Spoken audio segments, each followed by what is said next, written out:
Welcome to my channel মাটির চুলো। আজকের রেসিপি ডিম মামার ডিম চাটনি। প্রথমে নিয়ে নিচ্ছি পেঁয়াজকে কুচি কুচি করে কেটে নিব। তারপরে পুড়িয়ে রাখা রসুন কুচি কুচি করে কাটব। তারপরে কাঁচামরিচ কুচি কুচি করব।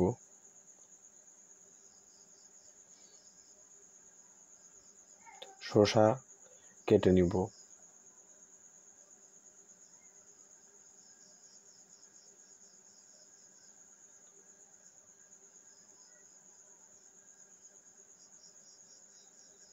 তারপরে একটা পাত্রতে রেখে কাসুন্দি বাটা, শুকনো ঝাল, পুরানো ম্যাগি মশলা দিয়ে মিক্স করে নিব। সাথে একটু বিট লবণও দিয়ে দিচ্ছি। তারপরে সরিষার তেলও দিয়ে নিব।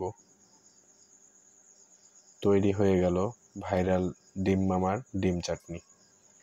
ধন্যবাদ।